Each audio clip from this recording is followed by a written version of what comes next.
Pulse foi o grande lançamento da Fiat em 2021. E em cerca de 3 semanas o carro teve quase 10 mil reservas, sendo que vendeu entre outubro, quando foi lançado, e dezembro, quase 7 mil unidades. Realmente sucesso. Só que a Fiat só tinha mostrado as versões mais caras e mais completas e com um novo motor 1.0. E agora em 2022, olha só, o Jornal do Carro conseguiu aqui essa unidade da versão intermediária, que tem o motor 1.3 e o câmbio CVT. É um carro que tem muita gente pesquisando na internet, você deve ter pesquisado também. E agora a gente vai dizer tintim por tintim se o carro vale, se o carro anda bem e tudo que ele tem no interior, tudo que ele tem de detalhes e de equipamentos. E agora, desculpe o trocadilho, a gente vai descobrir finalmente se o pulso ainda pulsa para o Pulse em 2022. Bora lá então!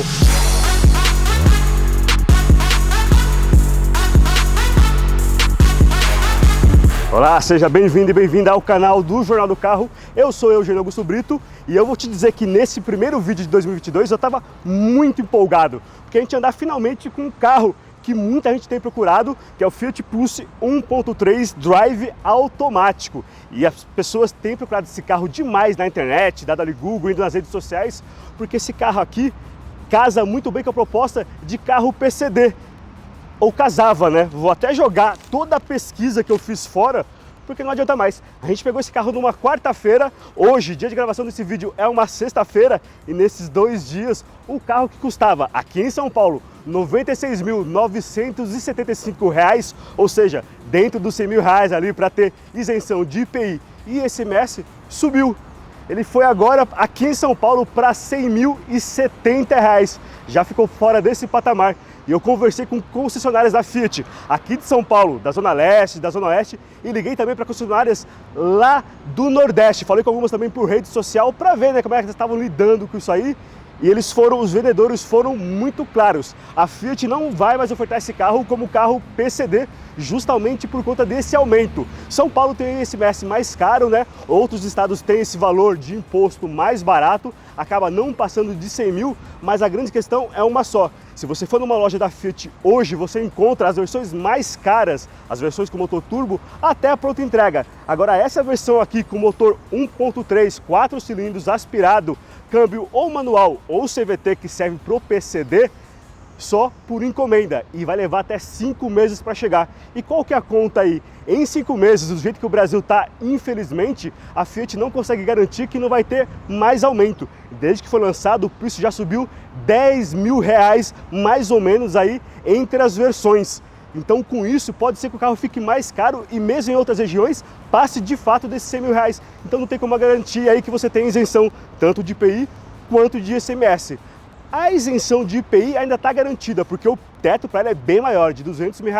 Agora a de ICMS, que interessa muita gente também, pessoas que têm deficiência física, auditiva, têm problemas até com autismo, se enquadram nessa categoria, assim como motoristas profissionais, já não conseguem a isenção toda. Enfim, ficou mais caro, mas a gente ainda vai dizer para você, será que vale a pena pegar esse carro e tentar alguma coisa? Bora para os detalhes então. Vamos falar então de porte aqui do Fiat Pulse. Tem muita gente que pergunta por isso nas redes sociais, pesquisa na internet. E de fato, a propaganda da Fiat diz que o carro é o SUV, é o primeiro SUV da marca aqui no Brasil. Mas muita gente, inclusive nas redes sociais, já apelidou o carro de Argão. E de fato, você olhando assim, ele é até musculoso, mas lembra demais o hatch compacto da Fiat. Inclusive, se fosse alguns anos atrás, ó, com essas caixas de roda, essa armação toda de plástico aqui, ele seria chamado de hatch aventureiro ou hatch altinho, alguma coisa assim. Hoje em dia é considerado SUV e na verdade ele é um crossover. De ponta a ponta ele tem quase 4,10 metros. Eu falei quase 4,10 metros. E no entre-eixos, lá dentro, no espaço interno, são 2,53 metros. Mas o que isso quer dizer? Quer dizer que ele é menor que os concorrentes. Ele é cerca de 3 centímetros menor lá dentro que o principal concorrente, que o Volkswagen Nivus, e é também menor que o outro concorrente dele, o Caoa Chery Tiggo 2. São só 2 concorrentes no mercado para esse carro aqui. Tem um terceiro, mas ele já está morrendo, a gente nem vai citar, mas é um carro da Honda, aí você deve saber qual é. Agora, de fato, ele realmente é menorzinho. Ele só não é menor aqui, ó, no porta-malas, do que o Jeep Renegade, né, que é um exemplo bem ruim de capacidade aqui. No caso do Pulse, são 370 litros. ainda assim é menor que do Volkswagen Nivus, que tem ali 415 litros de capacidade. Agora a gente já vê aqui que o acabamento não é lá essas coisas. Sinceramente, como eu falei, o carro é musculoso e é até chamativo por conta disso, é um carro bonito, de fato. Aqui dentro também, a gente tem uma impressão bem agradável da cabine, uma cabine com estilo bem atual realmente, né? Uma cara muito interessante, só que a gente vai falar aqui de material, né? De acabamento, e aqui nessa configuração, né, que é a primeira com câmbio automático, Drive 1.3 AT, a gente tem plástico, tudo aqui é plástico, diferentes texturas. Aliás, eu contei 10 texturas, 10 tipos de acabamento diferente. E a grande questão é que parece à primeira vista tudo bem feitinho, só que aí você começa a olhar nos detalhes, ó.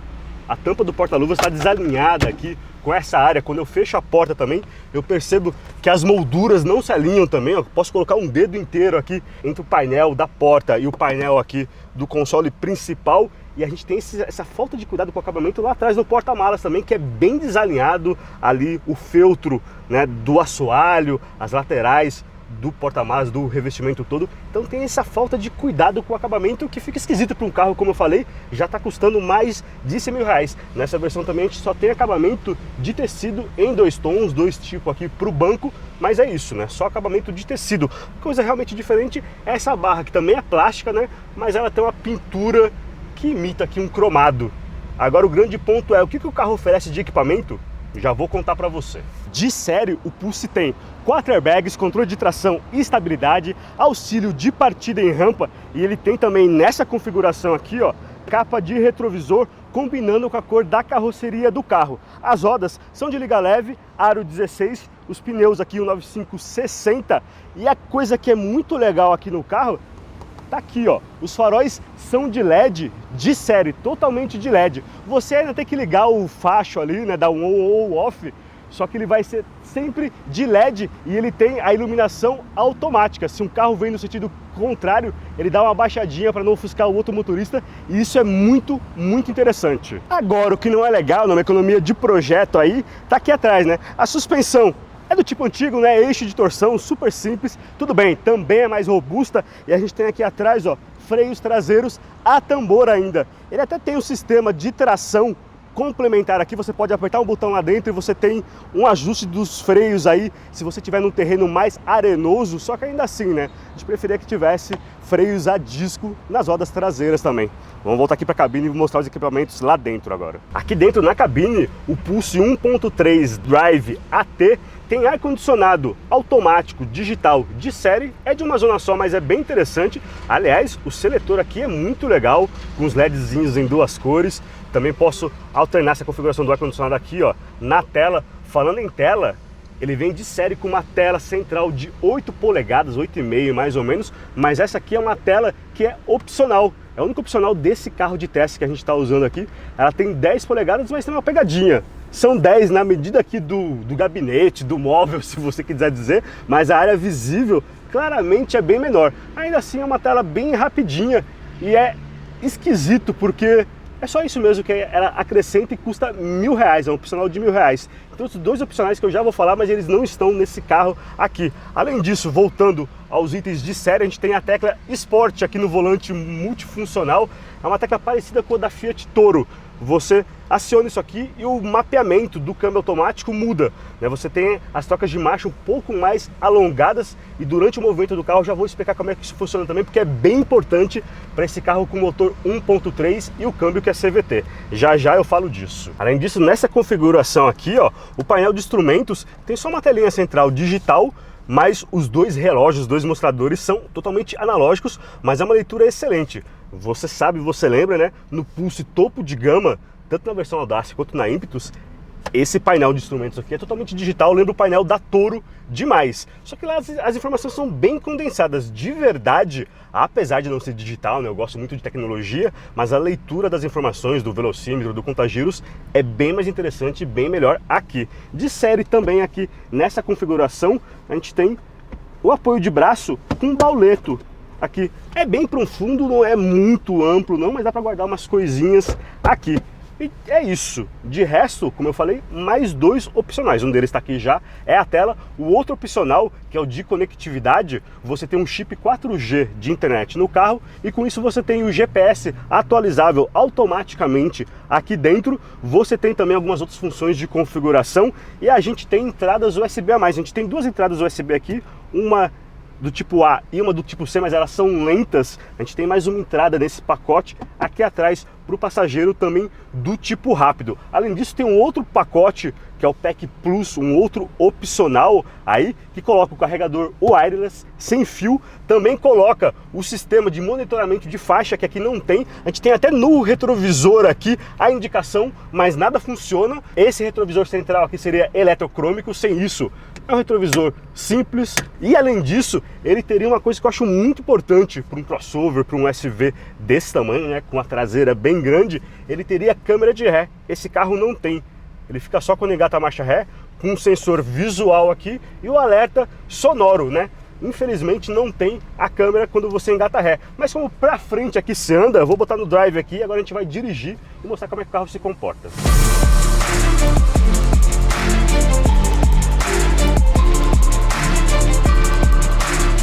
Então estamos aqui com o Pulse em movimento e nessa configuração aqui ele tem exatamente o mesmo motor, né, o mesmo trem de força da Fiat Strada automática, que também tem vídeo aqui no canal do Jornal do Carro, você pode conferir aí nos links. Então o motor 1.3 Firefly é um motor de 8 válvulas, né, 4 cilindros, são 107 cavalos de potência, pouquinho mais de 13,5 kg de torque. E o que isso quer dizer na prática? Quer dizer que o carro é moroso. Esse motor é um motor de concepção mais antiga e ele não combina muito bem com esse câmbio aqui, o câmbio CVT, que simula 7 marchas, que é um câmbio muito interessante, muito legal. É o mesmo câmbio do Toyota Yaris e é um câmbio de uma concepção realmente, uma programação muito interessante para você ter uma redução de consumo. Só que nesse carro aqui isso praticamente não faz muito sentido. Você tem aqui, ó, o trânsito parou, vou ter uma retomada. Nesse momento aqui, ó, 20 km por hora, tô ali por 1.600 giros mais ou menos, o carro já estaria nessa simulação aqui em 4ª marcha. Aqui, ó, ele já passou para 5ª, já está indo para 6ª, quase 7ª marcha, não estou nem a 40 por hora. Ele faz isso justamente para poupar combustível. Só que como as rotações são muito baixas e esse motor aqui é de uma concepção, como eu falei, mais antiga, ele demora para encher, a gente tem isso aqui, ó. Tô praticamente cravando o pé e ó, o carro demora para ter essa aceleração. É um carro realmente mais urbano, né? Não é aquele SUV que você vai andar realmente em locais com menor tração, para pegar pirambeira, essas coisas. Nada disso, é um carro totalmente para a cidade, totalmente urbano, para fazer aquelas escapadas de final de semana. Mas ainda assim, né? Mesmo no ando e para de trânsito, esse lado mais moroso dele acaba incomodando. Como eu falei, essa configuração aqui é a primeira que já traz aqui no volante a tecla Sport. Então a gente aperta ela aqui e realmente ela faz sentido. Por quê? Porque ela vai fazer essa troca não ser tão rápida, essa troca das marchas simuladas aqui ser mais alongada, vai ajudar a encher o motor mais rápido. Olha só como já vai mudar, parei no semáforo, já vai abrir, ó. Ele realmente enche muito mais rápido, já estou em 3.500 giros, claro, vai gritar mais, né? É o comportamento típico de CVT também, mas pelo menos eu vou ter o carro mais ágil. Metros, vire à esquerda na rua Galileia. O outro ponto aqui, ó, que a gente já consegue ver nessa rua aqui que tem o asfalto bem mal cuidado, bem ruim, essa questão da suspensão, né? Ela realmente é para esse tipo de asfalto, é para o asfalto brasileiro.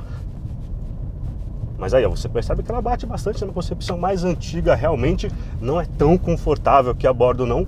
O carro até é bem isolado, tem só o som, como eu falei, de motor, o som do câmbio, agora o som do trânsito realmente lá fora, eu não percebo tanto não. Nesse ponto é bem interessante, né? Como eu falei, o acabamento não é tão primoroso, mas em termos de acústica, bem legal. Agora, o outro ponto dessa configuração toda, nessa mistura de um motor mais defasado, com um câmbio que é bem interessante, a gente tem no consumo. Lá na estrada, você tem essa proposta bem forte, o consumo é até interessante. Aqui, pelas medições do Inmetro, com etanol, e a gente está andando realmente com álcool aqui no tanque do carro, ele faria na cidade ali, no máximo 9 km por litro. indo ali para 10,5 na estrada. Com gasolina a gente tem números melhores aí, né? Ali cerca de 12 para a cidade, indo até 14, 14,5 na estrada. E a grande questão é que a autonomia não é muito alta, né? O tanque de 47 litros, né? Você tem então com gasolina cerca de 600, 650 quilômetros de autonomia. E aqui no computador de bordo a gente até tem autonomia, como eu falei, eu estou usando etanol. Então a autonomia cai bastante, no máximo 450 km, nas condições que a gente está andando, que eu testei o carro, né? Choveu muito nesses últimos dias, então apesar disso ficar bem abafado o tempo, então a gente usa bastante ar-condicionado, tem um under para de trânsito, essa coisa o tempo todo. A autonomia aqui, ó, eu tô com o tanque cheio, enchi o tanque de novo aqui, e a autonomia está marcando aqui no máximo 431 km. Realmente, então não vai passar dessa faixa que o método deixou aí, de mais ou menos 450. Não é uma autonomia tão boa, né? Para o porte do carro, pelas condições todas, e aqui dentro também, para terminar, né, falando de espaço aqui para frente, para motorista, para carona, interessante, bom até. Lá atrás cabe o quê? Cabem 2 adultos no máximo. Se você colocar ali uma cadeirinha de criança que já ocupa um bom espaço também, vai caber mais uma pessoa adulta do lado. Então o carro aí realmente para 4 adultos no máximo, apesar de ter todo o nível de segurança, o cinto de 3 pontos para todo mundo, 2 posições de ganchos Isofix, mas realmente é um carro para no máximo 4 pessoas, até por isso que eu falei, se você lotar esse carro demais aqui, você vai ter um certo problema justamente com essa morosidade que o carro tem, né, para você desempenhar. Então, com tudo isso, é hora de fazer as contas, né? Os prós e contras, e sacar que se com esse preço do carro aqui, se a proposta do Pulse Drive 1.3 automático vale a pena. Vamos lá então para os finalmente desse vídeo aqui, fazendo as continhas. Esse carro aqui então custa mais ou menos 103 mil reais, né, do jeito que está aqui. Se você mora no Distrito Federal, que tem a carga um pouquinho menor, vai a R$ 99.900, mas como falei, faltam alguns opcionais aqui. O carro pode custar, inclusive com teto bicolor, R$ 108.120 reais. Para quem queria isenção de PCD, realmente não dá, não tem condições. O mercado oferece o Caoa Chery Tiggo 2, que com motor 1.5 e câmbio automático de 4 marchas, custa R$ 91 mil reais. Mas o grande rival do Pulse é de fato o Volkswagen Nivus. Só que é um carro que é bem mais caro, né? Começa ali na faixa de R$ 116 mil reais na versão mais barata, mas é claro, tem um motor 1.0 turbo que anda muito mais, são 128 cavalos, é mais espaçoso e mais equipado também. A grande questão da Fiat é que realmente tem uma margem grande de valor até lá, e você pode inclusive pegar as versões mais caras aqui do Pulse, que é o que aliás muita gente está fazendo. Para essa versão aqui realmente é uma questão de fazer muita conta mesmo, e se você quiser ainda aproveitar o IPI, aí sim, talvez realmente o carro vale a pena, considerando isso que eu falei, que a gente mostrou aqui nesse vídeo. Então diga aí nos comentários o que você achou. Se gostou do conteúdo, compartilhe com todo mundo, compartilhe nas suas redes, que é bem importante, tem bastante gente pesquisando para esse carro, então vai responder as dúvidas aí de muita gente. E não deixe, é claro, de seguir aqui o canal e ativar o sininho para ficar ligado nos nossos próximos vídeos do ano todo, beleza? Até a próxima então!